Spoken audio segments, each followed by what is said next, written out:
안녕하세요. 오늘은 종교와 복음 네 번째 시간 심판이란 무엇인가에 대해서 함께 알아보도록 하겠습니다. 요한복음 16장 11절을 함께 보도록 하겠습니다. 심판에 대하여라 함은 이 세상 임금이 심판을 받았음이라. 하나님이 세상을 이처럼 사랑하사 독생자를 주셨으니 이는 그를 믿는 자마다 멸망하지 않고 영생을 얻게 하려 하심이라. 요한복음 3장 16절 말씀입니다. 주일학교에서 이 본문을 참으로 많이 들어왔고 이 본문을 생각할 때 우리는 참으로 감상적으로 대합니다. 그러나 이 본문만큼 사실은 처절한 본문이 없습니다. 하나님의 처절한 사랑이 담겨 있기 때문입니다. 하나님은 이처럼 사랑하셨습니다. 이처럼 사랑하셨다는 말은 무엇입니까? 이처럼 후토스인데요. 이러한 방식으로 사랑하셨다는 뜻입니다. 이러한 방식은 무엇입니까? 바로 전문맥에서 답을 줍니다. 요한복음 3장 14절 15절에는요. 모세가 광야에서 뱀을 든 것 같이 인자도 들려야 하리니 이는 그를 믿는 자마다 영생을 얻게 하려 하심이라. 이렇게 진술하고 있습니다. 이스라엘 백성들이 먹을 것 때문에 불평을 하자 여호와께서 불뱀들을 보내서 죽은 백성들이 많아집니다. 그래서 모세가 기도하자 하나님은 불뱀을 장대 위에 매달고 그것을 보면 산다고 했습니다. 하나님은 이러한 방식으로 사랑을 했다는 것입니다. 뱀으로 죽으시고 또 뱀으로 살리십니다. 이렇듯 뱀은 이중성을 가지고 있습니다. 죽이기도 하고 살리기도 합니다. 그래서 사무엘상 2장 6절에는 이렇게 진술하고 있습니다. 여호와는 죽이기도 하고 살리기도 하시며 스월에 내리게도 하시고 거기에서 올리기도 하시는도다. 뱀은 사탄을 상징하기도 하지만 또한 지혜를 상징하기도 합니다. 그래서 예수님은 마태복음 16장 16절에서 이렇게 말씀하셨습니다. 보라, 내가 너희를 보냄이 양을 이리 가운데로 보낸 것 같도다. 그러므로 너희는 뱀같이 지혜롭고 비둘기같이 순결하라. 그렇지만 우리에게는 뱀에 대한 선입감이 있습니다. 원래 뱀은 사악한 짐승이 아닙니다. 하나님께서 창세기 1장에 모든 만물을 지으시고 모든 것이 보시기에 좋았다라고 하셨습니다. 심지어 창세기 5일에 만든 큰 바다 짐승, 이 탄닌, 용, 뱀, 바다 괴물이라고도 하는데요. 이 탄닌도 보기에 좋았다고 말씀을 하십니다. 근데 뱀이 갑자기 악역을 한다? 그것도 천상에서 구테타를 일으킨 천사가 지상에 내려와 뱀에게 뱀이 되어 사람을 유혹한다? 여러분, 창세기에는 어디에도 그런 말이 있지 않습니다. 세상의 모든 것은 아버지의 마음을 담은 그릇입니다. 그 질그릇 안에 담긴 그 아버지의 마음을 우리가 알아야 합니다. 그 질그릇은 일종의 아랫것인데요. 그 아랫것을 가지고 아버지의 그 마음을 알라고 하신 것입니다. 따라서 창세기 3장의 이 뱀도 일종의 아랫것인데요. 혐오스러운 뱀이 아닙니다. 뱀은 아버지의 계시의 형태입니다. 그저 하나님의 심부름을 하는 존재였을 뿐입니다. 광야의 노뱀 사건으로 다시 돌아와 봅시다. 예수가 이 땅에서 뱀으로 오셨습니다. 근데 이 뱀은 진리, 지혜, 그리스도를 가르치는 존재이죠. 이 뱀을 통해서 이 진리를 받지 않으면 그 뱀을 무는 불뱀이 됩니다. 불뱀은 이 스랍과 같은 존재인데요. 스랍은 사탄이 되어버리죠. 예수를 통해서 그 그리스도를 알지 못하면 그 예수가 바로 사탄이 되는 것입니다. 예수를 통하여 아버지와 사랑의 관계로 넘어가야지 예수 그 자체를 섬기면 예수는 무는 불뱀이 되고 또 걸림돌이 되는 것입니다. 예수는 죽이는 뱀이요 또 살리는 뱀이기도 합니다. 병 주고 약 주는 그런 뱀입니다. 죽여놓고 또 살리시는 그러한 방법으로 제시한 것이 장대에 걸린 노뱀입니다. 이 장대는 스타우로스라고 하는데요. 우리가 언약의 기둥입니다.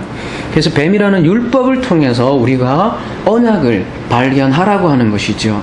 율법의 뱀이 아니라 언약의 뱀을 바라본 자만 구원을 받습니다. 기둥의 뱀을 보면 살아납니다. 근데 보기만 하면 됩니까? 본다는 것은 육안으로 본다는 것이 아니라 그 뜻이 무엇인지 알아야 된다는 것이죠. 그 노뱀은 바로 예수를 상징하는 것이고, 그래서 예수께서 요한복음 3장에서 모세가 광야에서 뱀을 든 것 같이 인자도 들려야 하리니 라고 말씀을 하셨습니다. 이것이 바로 십자가의 의미입니다. 십자가 자체를 섬기면 그야말로 십자가는 저주가 됩니다. 십자가는 기독교를 상징하는 단순한 아이콘이 아닙니다. 하나님이 아래 것으로 주신 것 중에 대표적인 것이 율법입니다. 그런데 그 율법을 가지고 사람들은 어떻게 합니까? 그것을 가지고 위의 것을 알아야 하는데 그렇지가 못합니다. 뱀은 선악지식 나무를 취할 것을 권유했습니다. 즉 율법을 가르쳤죠. 그러므로 하와는 사망에 이르렀습니다. 근데 우리는 사망하면 무조건 나쁘다고 생각을 합니다. 사망이 정말로 나쁠까요? 멸망이 나쁩니까? 반드시 사망을 경험해야 생명을 얻습니다.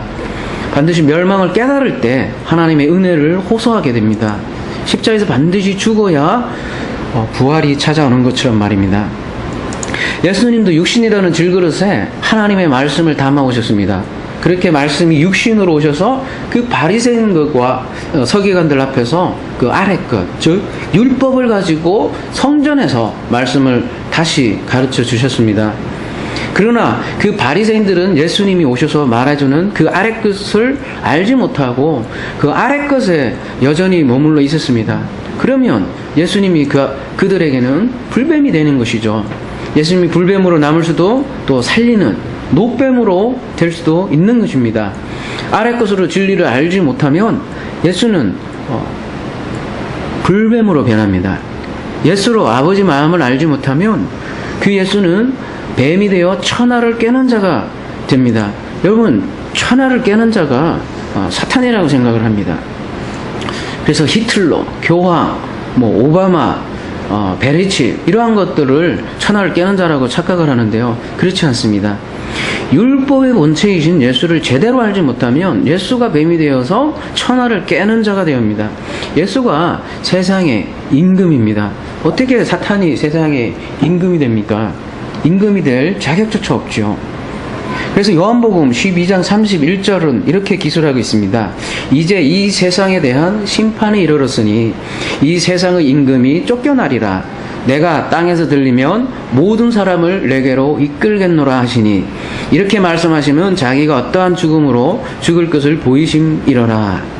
내가 땅에서 들리면과 이 세상 임금이 쫓겨나는 것을 지금 동일시하고 있습니다. 자신이 세상의 임금이라는 것이죠. 세상이 무엇입니까? 이 세상은 우리가 흔히 얘기하는 일반적인 그 세상이 아니라 그 존재를 뜻합니다. 존재된 그 사람들을 세상이라고 그러죠. 이 세상을 사랑한 것이고, 특별히 세상은 또 성경에서 성전을 가리키죠. 그래서 이 말하는 존재, 말하는 성전이 예수님입니다. 예수는 그래서 땅의 임금이자 이 세상, 즉 성전의 임금입니다. 예수가 세상의 임금입니다. 따라서 심판이란 첫 번째로 먼저 예수가 심판을 받는 것입니다. 그래서 하나님은 아무도 심판을 하지 않는다고 말씀을 하십니다. 요한복음 3장 17절에 이렇게 말씀을 하십니다. 하나님이 그 아들을 세상에 보내신 것은 세상을 심판하려 하심이 아니요 그로 말미암아 세상이 구원을 받게 하려 하십니다. 그를 믿는 자는 심판을 받지 아니하는 것이요 믿지 아니하는 자는 하나님의 독생자의 이름을 믿지 아니하므로 벌써 심판을 받은 것이니라 이렇게 말씀을 하고 계십니다. 하나님은 세상을 심판하러 오신 것이 아니라고 말씀을 하십니다. 하나님은 세상의 임금만 심판을 하셨습니다. 이 심판은 독생자 이름을 믿지 않으므로 벌써 심판 가운데 있는 것입니다. 이때 이름은 단순히 이름을 뜻하는 것이 아니라 성경에서 이름은 말씀을 뜻합니다. 그런데 어떤 말씀이냐 하면 바로 독생자의 말씀이라는 것입니다. 독생자를 분석해보면 모노게네스죠. 헬라어로 모노는 하나라는 뜻이고요. 게네스는 기노스코마이, 즉 안다라는 뜻입니다. 그래서 모노게네스는 하나를 아는 자를 뜻합니다. 말하자면 불뱀과 녹뱀을 하나로 볼 줄 아는 자, 천사와 악마를 하나로 볼 줄 아는 자, 세상을 선악지식나무로 둘러보는 것이 아니라 한 나무로 보는 자를 말합니다. 그것이 모노게네스입니다. 예수님 그런 모노게네스로 오셨습니다. 예수님은 세상을 둘러보지 않았습니다. 그래서 우리 또한 예수님의 시각으로 세상을 보아야 합니다. 세상을 둘로 나누어 보지 말라는 것입니다. 세상을 선악구조적 이분법으로 보지 말라는 것입니다. 우리가 계속 요즘 이 그림을 통해서 여러분은 함께 이해하고 있는데요. 이 하나님의 존재 방식과 우리의 존재 방식이 사실은 같습니다. 하나님은 어떻게 자신을 계시하시는가 하면은 아버지죠. 아버지는 그 마음을 어떻게 계시하냐면은 말씀으로 계시를 합니다. 근데 이 말씀은 반드시 아들이 있어야만 계시를 합니다. 이 아들은 육신을 가진 하나님이죠. 그래서 말씀은 우리가 성령이라고도 하고요. 또 그리스도라고 말씀도 하고 있습니다. 그래서 여기는 예수 그리스도. 그래서 이렇게 아버지의 마음은 우리 말씀으로 표현을 해야 되고요. 이 말씀을 표현하기 위해서는 반드시 육신을 가진 아들이 필요한 것이죠. 근데 이 육신을 가진 이 세상은 모든 것이 둘로 갈라져 있다는 겁니다. 선, 악, 빛, 어두움, 천사, 악마. 모든 것이 둘로 갈라진 이 세상에 이 아버지의 마음은 하나라는 것입니다. 이 하나의 마음을 가지고 예수 그리스도께서 오셔서 이 둘로 갈라진 이 세상을 그 하나의 세계로 이끌어가는 것이 바로 예수 그리스도의 이 땅에 오신 목적입니다. 우리가 오늘 심판에 대해서 얘기하고 있는데요. 심판의 근본적인 의미는 이 두 가지로 구별하다, 나누다, 갈라다 그런 것입니다. 심판에서 그래서 양과 염소를 좌와 우로 나누지 않습니까? 심판은 개념은 그렇게 구별하고 판단하는 것입니다. 둘로 나누는 것입니다.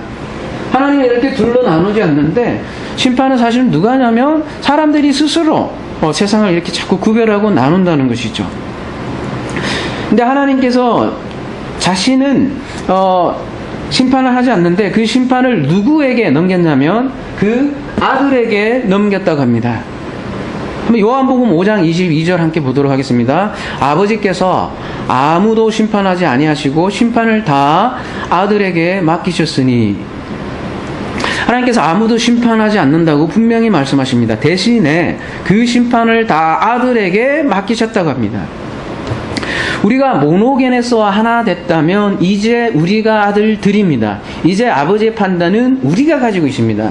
심판은 아버지와 하나 된 그 아들이 가지고 있습니다. 아들이 된다는 것은 아버지의 말씀과 그 말씀을 가졌다는 거예요. 그 말씀을 가졌기 때문에 아버지의 마음과 그 하나가 됐다는 것이죠. 그것이 아들이고 그러한 아들만이 그들의 아들의 말이 심판하는 것이죠. 어떻게 심판이 되는지 구체적으로 한번 살펴보도록 하겠습니다.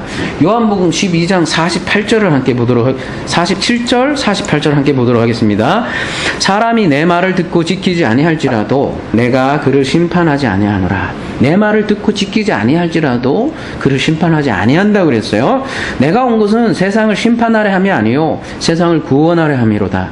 나를 저버리고 내 말을 받지 않는 자를 심판할 리가 있으니 이 말은 지금 나를 저버리고 내 말을 받지 아니하는 자를 심판하려고 했는데 이 말을 지금 레마라고 표현하겠습니다. 요한복음에서는 이 레마를 받지 않은 자를 심판할 리가 있으니 곧 내가 한 그 말이 마지막 날에 그를 심판하리라 이렇게 말하고 있습니다. 이 말이 지금 로고스입니다. 지금 심판은 요한복음에 의하면 이 로고스가 심판을 한다는 것입니다. 하나님께서 심판하는 게 아니라 예수 그리스도가 던진 이 로고스의 말을 로고스로 그대로 받아들이며 우리는 둘로밖에 취할 수 없다는 거예요. 하라 하지 말라. 나는 착한 사람이 되어야 되고 내가 착한 사람이 되었으니까 착한 일을 하지 않은 다른 사람은 나쁜 사람들이야. 저 나쁜 사람들을 반드시 착하게 만들고 말 거야. 이렇게 받아들인다는 것이죠.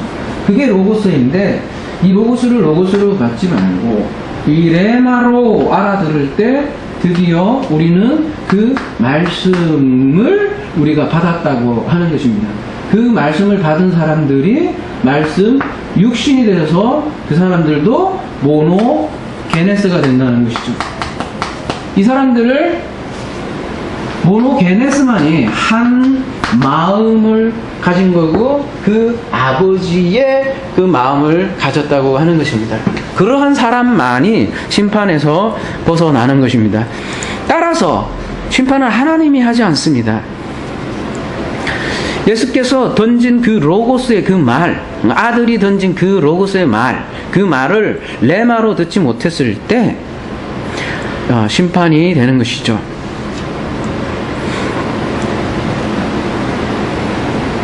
그래서 우리가 믿고 있는 그 로고스로 심판을 받는 것입니다. 그래서 이 로고스를 로고스로 받으면 안 되고 그 아버지의 마음으로 레마를 알아야 된다는 것입니다. 근데 아버지의 마음은 무엇이냐? 우리와 하나 되는 것. 이 둘로 갈라지는 것이 아닙니다. 율법을 율법으로 받지 말고 율법을 아버지의 그 마음, 그 복음으로 받아야 되는 것이죠. 이것이 아들에게 심판을 넘겼다는 의미가 되겠습니다. 근데 지금의 기독교는 세상의 임금을 누구로 알고 있습니까? 외부에 있는 사탄으로 알고 있지 않습니까? 그래서 그 사탄이 심판받는 것을 심판이라고 생각하지 않습니까? 그렇다면 그 사탄은 누구입니까? 사탄은 외부에 있는 존재가 아닙니다. 사탄은 다름 아닌 하나님을 대적하는 영입니다. 하나님을 대적하는 그 영을 가진, 그 말씀을 가진, 그 로고스를 가진 자가 바로 나입니다.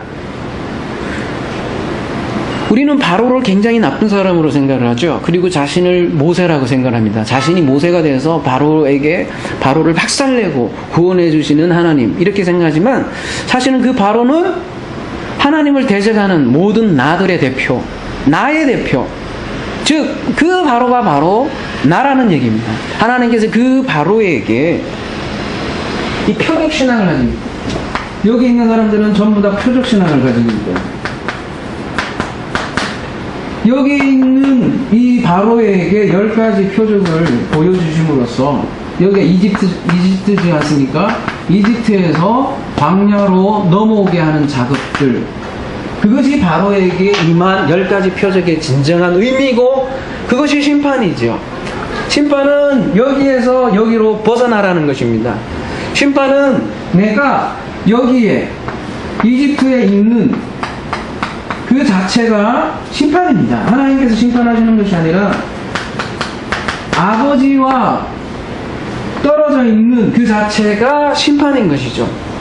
우리가 여기 이집트에 있다고 하는 것은 우리 현대 기독교를 얘기하면 이 아들 육신의 예수 그리스도만 열심히 섬기고 또 이 로고스를 율법으로 생각을 해서 열심히 드리고 지키고 하나님께 뭔가 열심히 하려고 하는 거예요.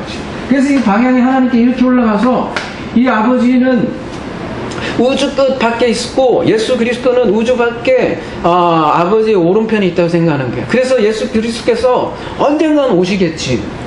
그리고 오시는 그에게 내가 많은 상을 받겠지. 이렇게 생각하는 것이 종교라는 것입니다. 근데 예수 그리스도께서 육신으로 오시면 큰일 나요. 여러분, 그러면 그게 심판이라는 얘기죠. 여러분, 그런 예수 그리스도를 믿지 않습니까? 아직도 오실 예수 그리스도를 사모하지 않느냐고요. 그러나 2000년 전에 속히 오시리라고 벌써 말씀을 하셨습니다. 근데 아직도 여러분에 오시지 않지 않았습니까? 아직도 여러분에게 예수 그리스도가 오시지 않았다면 그 자체가 심판인 거예요. 그리스도는 반드시 영으로 이미 와 계셔야 돼요. 근데 여러분 아직도 기다리고 계시다? 그럼 그 자체가 심판이라는 것이죠. 왜냐하면 아직도 여러분은 무덤에 있는 것이에요. 여러분 안에 무덤으로 오시는 것이 예수 그리스도의 부활인데 여러분에게 부활이 이루어졌다는 것은, 부활이 이루어지지 않았다는 것은 그 자체가 심판이에요. 사탄은 다름이 아닌 하나님께 대적하는 바로, 그 바로가 나라는 것이죠. 그래서 그 전쟁 무기를 내려놔야 합니다. 그것이 자기 부인이고 자신이 사탄임을 발견하면 내게는 더 이상 사탄이 없어지는 것입니다. 그렇게 사탄의 허리는 꺾이는 것이죠. 불못에 던져놓게 되는 것입니다. 이렇게 성경은 실체적이어야 합니다. 여러분 막연한 것이면 안 돼요. 여러분이 사탄의 허리를 꺾어야 되고 사탄의 불못에 던져 넣어야 합니다. 그렇게 해서 심판에서 벗어나는 것입니다. 우리가 둘로 갈라지면 심판을 받습니다. 우리 독생자이신 모내께서는 모든 이 둘을 하나로 건네주기 위해서 오셨습니다. 그 하나를 여러분은 넘겨받아야 합니다. 그게 구원입니다. 모노게네스를 믿지 않으면 심판을 받습니다. 왜? 심판은 즉 둘로 갈라진 것입니다. 둘로 갈라지면 심판입니다. 하나님이 코스모스 즉 성전을 주셨더니 모두 둘로 나눈 거예요. 그렇다면 이제 모노게스로가 와서 하나로 가르쳤습니다. 율법적 성전을 그 하나로 가졌다면 그게 구원이고 그게 영생입니다. 현재 기독교 교리 문제는 언젠가 주님이 오실 때 그까지 죽은 몸이 기다리고 주님의 재림 시 그 영혼과 결합되어 몸을 입고 다시 심판을 받는다고 생각을 해요. 그래서 죽어있던 자가 다 그 몸에 영혼이 다 붙어서 일어나서 다 일어나는 것이죠. 그래서 예수를 믿지 않은 사람들은 모가지를 다 치고 영원한 그 불에 형벌을 받게 하는 것이죠. 이게 부관참시 아닙니까? 여러분 재판에도 일사부재리라는 원칙이 있습니다. 죽인 사람 또 죽이고 목 치고 그것도 모자라서 영원히 불에다가 지지는 그런 하나님이 진정한 하나님입니까? 그것이 진짜 심판일까요? 요한복음 3장은 분명히 말씀을 하고 있어요. 이미 심판을 받았다라고 말입니다. 이미 심판을 받았는데 왜 또다시 심판을 받는다고 얘기를 하는 것이죠? 그것이 종교에서 말하는 허위입니다.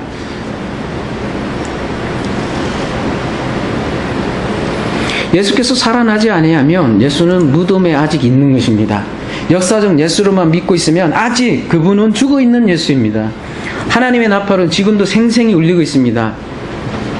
하나님의 나팔은 말씀을 전하는 자의 그 음성으로부터 나오는 것을 하나님의 나팔이라고 얘기하는 것입니다. 하나님의 말씀을 전하는 자, 복음을 전하는 자를 천사라고도 합니다. 그 천사의 나팔 소리를 듣는 곳, 그것이 지금 이 순간이 될 수 있습니다. 그 음성을 듣는 자는 살아난다라고 말씀을 하십니다. 예수 그리스도가 그 나라는 무덤에서 살아나는 것이에요. 나라는 무덤은 어떻게 생긴 무덤이냐? 이 말씀이 없는 그 사람들이 무덤입니다. 그래서 혼밖에 없어요.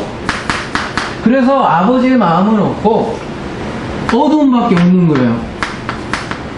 그래서 그거를 공허, 혼돈, 이렇게 창세기 1장 2절에는 그렇게 얘기합니다. 죽어있는 존재예요. 이 죽어있는 존재에게 이 말씀이 들어오면 혼은 죽고, 그게 자기 부인이라고 하죠. 말씀이 살아남으로써 이 어둠이 사라지면서 빛이 나고, 빛은 곧 그 생명이죠. 그 생명으로 그 아버지의 그 마음, 그 사랑을 알게 되는 것을 첫째 부활이라고 그래요. 예수 그리스도가 내 안에 실질적으로 부활해야만이 일어나는 일들이 첫째 부활이에요. 이것은 엄밀히 말해서 내 부활이 아닙니다. 예수 그리스도가 나라는 무덤에서 부활하는 거죠. 내가 부활하면 큰일 나죠. 나는 죽어야 됩니다.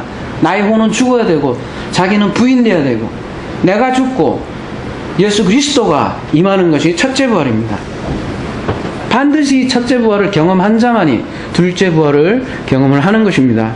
그러므로 심판은 지금 여기에서 이루어지는 것입니다. 이 음성을 듣는 자는 하나님 나라가 임할 것입니다. 지금 이 순간 이 음성을 듣는 자는 심판을 면할 것입니다. 지금 이 음성을 듣고 무덤에서 살아나는 자는 천국이 임하며 그 천국에 대해서 안식을 누릴 것입니다. 아무쪼록 이 심판에서 벗어나서 그 하나님의 영광스러운 하나님의 천국을 지금 여기에서 늘 누리는 여러분이 되기를 바랍니다.